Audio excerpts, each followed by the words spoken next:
Hello student, welcome to our channel FK physics. मैं हूं फैजुल्ला खतीब और आज हम लोग रोटेशनल डायनामिक्स के एक और इम्पॉर्टेंट टॉपिक का स्टडी करने वाले हैं। जैसा कि हमने प्रीवियस लेक्चर के अंदर देखे थे कि किसी भी बैंक्ड रोड के ऊपर अगर कोई व्हीकल ट्रैवल करता है तो वहाँ पर उस रोड का बैंकिंग एंगल क्या होगा और उस रोड से गुजरने वाले, उस रोड से ट्रैवल करने वाले व्हीकल का मैक्सिमम सेफ स्पीड क्या होगा। आज हम लोग ये देखने वाले हैं कि अगर उसी रोड के ऊपर एक व्हीकल है और दो अलग अलग सिचुएशन है। फॉर एग्जांपल, जैसे एक व्हीकल है बहुत ज़्यादा फास्ट चल रहा है, यानी मैक्सिमम सेफ स्पीड से भी ज़्यादा फास्ट, ठीक है, और एक व्हीकल है जो बहुत ज़्यादा स्लो चल रहा है, ठीक है।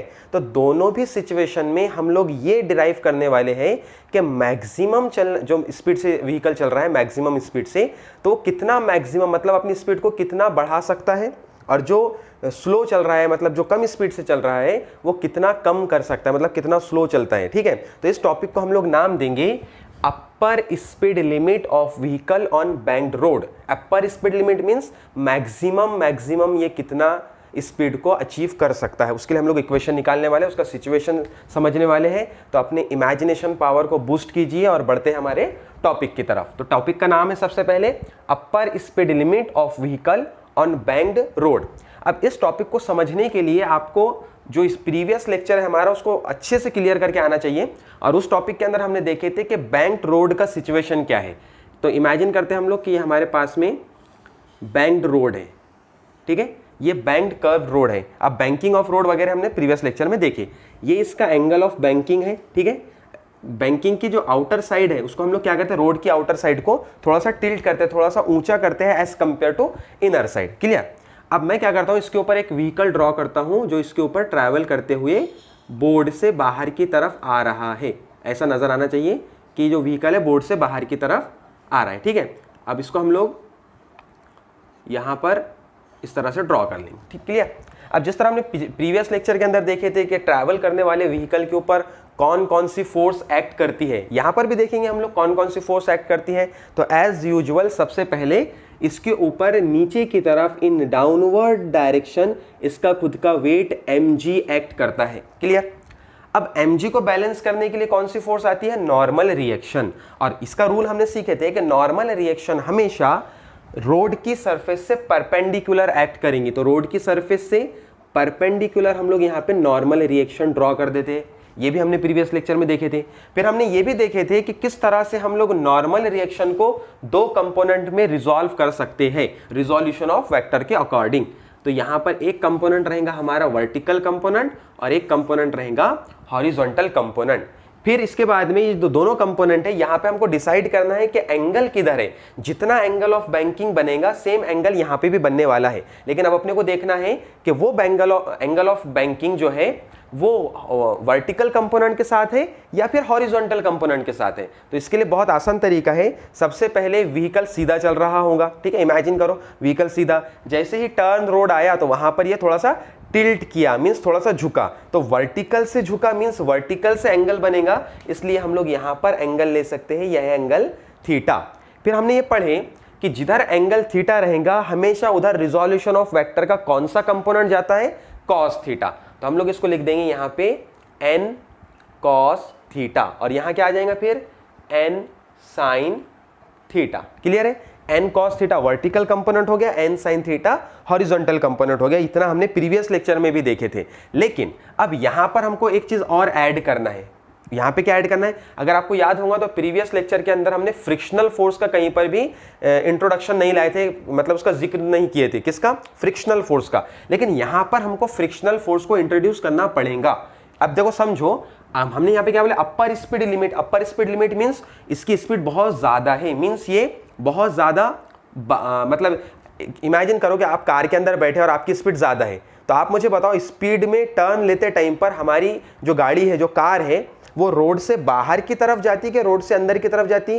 तो ऑब्वियसली सबका आंसर होगा कि रोड से बाहर की तरफ, क्योंकि स्पीड ज्यादा है और स्पीड ज्यादा रहने पर सेंट्रीफ्यूगल फोर्स उसके ऊपर ज्यादा एक्ट करेगा। मींस सेंट्रीफ्यूगल फोर्स रोड से बाहर की तरफ। तो अगर व्हीकल बाहर की तरफ जाने की कोशिश कर रहा है, व्हीकल ऐसे रोड से बाहर की तरफ, तो जो व्हीकल के जो टायर हैं, जो कार के टायर है और रोड की सरफेस है, उसके बीच में फ्रिक्शनल फोर्स लगेगा और वो फ्रिक्शनल फोर्स कार की डायरेक्शन से अपोजिट में लगेगा। मींस अगर कार बाहर की तरफ मूव करेंगी तो फ्रिक्शनल फोर्स उससे अपोजिट डायरेक्शन में, मतलब अंदर की तरफ मूव करेगा। क्लियर है? तो मैं यहां पे ऐसा बोलता हूं कि जो एक फ्रिक्शनल फोर्स है वो गाड़ी के टायर में, जैसे गाड़ी अगर मूव बाहर की तरफ करेंगी तो फ्रिक्शनल फोर्स ऐसे अंदर की तरफ लगेगा। मैं इसको Fs से रिप्रेजेंट करूंगा। Fs का लॉन्ग फॉर्म है स्टैटिक फ्रिक्शन। क्या लॉन्ग फॉर्म है? Static friction. अब क्योंकि देखो स्टैटिक फ्रिक्शन भी एक डायगोनल फोर्स है। स्टैटिक फ्रिक्शन क्या है? एक डायगोनल फोर्स। जिस तरह हमने नॉर्मल रिएक्शन को डायगोनल होने पर दो कंपोनेंट में रिजॉल्व किए, एक वर्टिकल कंपोनेंट, एक हॉरिजॉन्टल कंपोनेंट, सेम हमको यहां पर फ्रिक्शनल फोर्स को भी दो कंपोनेंट में रिजॉल्व करना है। तो इसका एक कंपोनेंट जाएगा इधर, बात समझो, एक कंपोनेंट जाएगा इसके साथ में, ठीक है ना, ऐसा हॉरिजॉन्टल, और एक वर्टिकल कंपोनेंट जाएगा नीचे की तरफ। ठीक है, तो फ्रिक्शन को भी हमने दो कंपोनेंट में रिजॉल्व कर दिए और दोनों कंपोनेंट एक दूसरे से 90 डिग्री के एंगल पर होना चाहिए, म्यूचुअली परपेंडिकुलर होने चाहिए। इसलिए देखो समझो यहाँ पे एक कंपोनेंट इधर, एक कंपोनेंट नीचे। क्लियर है? अब यहां पर इसका जो एंगल बनेगा तो एंगल यहां पर आना चाहिए, एंगल यहां आएगा थीटा। तो जिधर थीटा उधर कौन सा कंपोनेंट? कॉस का कंपोनेंट। तो मैं यहां लिख सकता हूं Fs कॉस थीटा। इधर कौन सा कंपोनेंट आ गया? Fs cos theta. क्योंकि देखो स्टैटिक फ्रिक्शन को रिजॉल्व करे इसलिए Fs लिखना पड़ा, नॉर्मल कंपोनेंट को रिजॉल्व करे थे इसलिए n लिखना पड़ा था। क्लियर है? नीचे की तरफ कौन सा कंपोनेंट आ जाएगा फिर? Fs sine theta. Fs यहां पे s जो है वो सफिक्स में होना चाहिए, f के सफिक्स में। ठीक है, f के सफिक्स में s होना चाहिए। तो Fs साइन थीटा। इतनी फोर्सेस हमने इसके ऊपर बता दिए। अच्छा, एक चीज और, यहां पर सेंट्रीपेटल फोर्स तो समझ में आ रहा, लेकिन सेंट्रीफ्यूगल फोर्स मतलब सेंट्रीपेटल फोर्स को बैलेंस करने के लिए जो फोर्स चाहिए वो फोर्स नजर नहीं आ रहा। इसलिए हम लोग क्या करेंगे, यहां पर सेंट्रीफ्यूगल फोर्स को भी इंट्रोड्यूस कर देंगे। और सेंट्रीफ्यूगल फोर्स का फॉर्मूला क्या रहता? mv²/r। क्लियर है? तो अब यहां पे देखो चार फोर्सेस नजर आ रही है जो इक्वल और अपोजिट है। नीचे की तरफ एक फोर्स है, इसको बैलेंस करने के लिए ऊपर n cos थीटा आ गया। राइट साइड में एक फोर्स है, इसको बैलेंस करने के लिए n sin theta plus Fs cos theta आ गया। क्लियर है? तो सबसे पहले तो हम लोग यहाँ पे बात कर लेंगे कि कौन कौन सी फोर्सेस यहाँ पर एक्ट कर रही है। तो सबसे पहले mg, mg का मतलब weight of vehicle, weight of vehicle.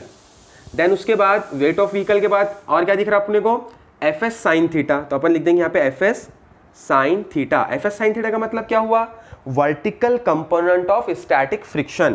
तो मैं यहां पे लिख देता हूं vertical component of Fs, vertical component of Fs। Fs का मतलब स्टैटिक फ्रिक्शन। अब इधर बात करते हैं हम लोग ऊपर की तरफ। ऊपर की तरफ लग रहा है n cos थीटा। क्या लग रहा है? n cos theta. और n cos थीटा का मतलब क्या है? Vertical component of n, vertical component of n, vertical component of n। Clear है? अब देखो राइट साइड में क्या लग रहा है? mv²/r, mv²/r। अब mv²/r का मतलब क्या है? Centrifugal force. तो यहां लिख लेंगे हम लोग centrifugal force, centrifugal force. Then इसके बाद सेंट्रीफ्यूगल फोर्स के बाद इधर देखो n sin theta, Fs cos theta, ये लिख लेंगे n sin थीटा। अब n sin थीटा किसको रिप्रेजेंट कर रहा है? Horizontal component of n। यहां लिख लेंगे हम लोग हॉरिजॉन्टल कंपोनेंट ऑफ n। और उसी डायरेक्शन में Fs cos थीटा भी है, लिख लेंगे Fs cos theta. Fs cos theta क्या है? Horizontal component of Fs।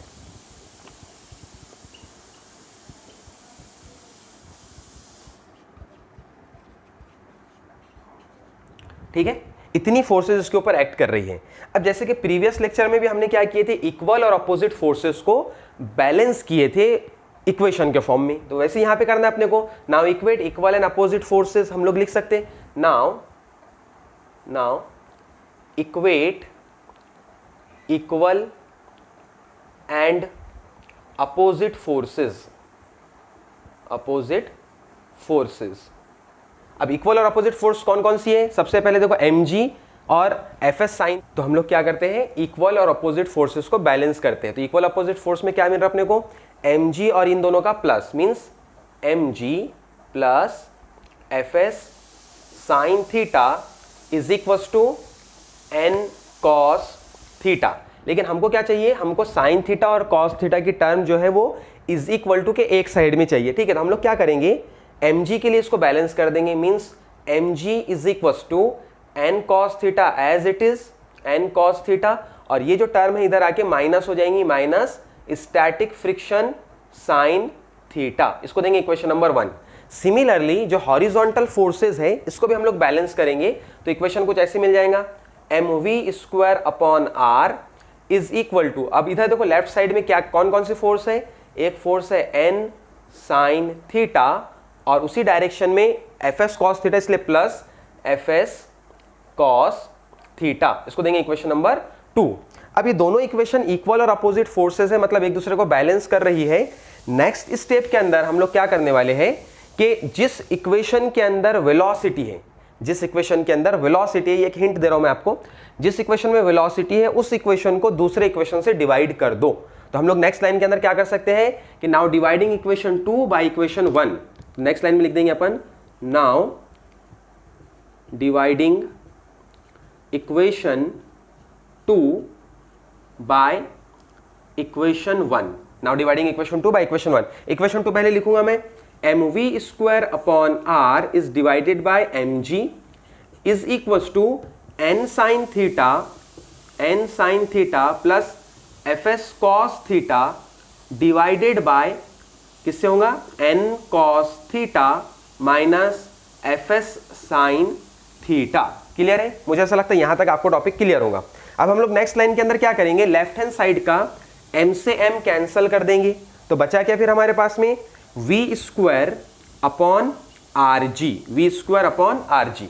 अब राइट साइड में क्या करना है अपने को, n cos थीटा को न्यूमरेटर और डिनोमिनेटर दोनों जगह से कांस्टेंट लेना है। क्या करना है, n cos थीटा को न्यूमरेटर और डिनोमिनेटर से कॉमन लेना है। तो लेंगे हम लोग इसको कॉमन, देखो क्या आ जाएगा, n cos theta upon n cos theta, numerator और डिनोमिनेटर से कॉमन।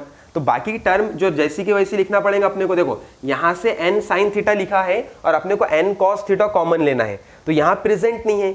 ऐसे सिचुएशन में क्या करना पड़ता, जो टर्म को हम लोग कॉमन निकाल रहे हैं अगर वो इक्वेशन में प्रेजेंट नहीं है तो इसका मतलब जो टर्म हमने कॉमन निकाले उससे अंदर डिवाइड करना पड़ेगा। मींस ये इक्वेशन को हम लोग ऐसा लिख सकते, n sin theta upon n cos theta. आई बात समझ में, n sin थीटा के पास n cos थीटा नहीं था, लेकिन हमने इसको कॉमन लिए इसलिए n cos थीटा से डिवाइड करना पड़ा।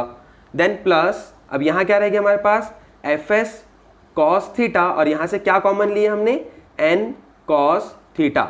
ठीक है, मैंने यहाँ पे वैसे cos थीटा को अपन नहीं लिख सकते थे, लेकिन इक्वेशन को समझाने के लिए मैंने यहाँ पे लिख दिया हूँ। ठीक है, नेक्स्ट लाइन के अंदर मतलब अगले स्टेप के अंदर क्या आएगा, यहाँ से डिनोमिनेटर से अपने को n cos थीटा कॉमन निकालना था और n cos थीटा यहाँ प्रेजेंट है, मतलब n cos थीटा निकल जाएगा कॉमन। तो यहाँ बचा क्या, सिर्फ 1, फिर माइनस यहाँ पे क्या बचा, स्टैटिक फ्रिक्शन साइन थीटा, क्योंकि cos थीटा प्रेजेंट नहीं था इसलिए इसको n cos थीटा से डिवाइड करना पड़ेगा। यहाँ तक आप स्क्रीनशॉट ले लीजिए, अगला स्टेप थोड़ा बड़ा होने वाला है इसलिए मैं यहाँ पे इसको मिटाऊंगा। ठीक है, क्लियर।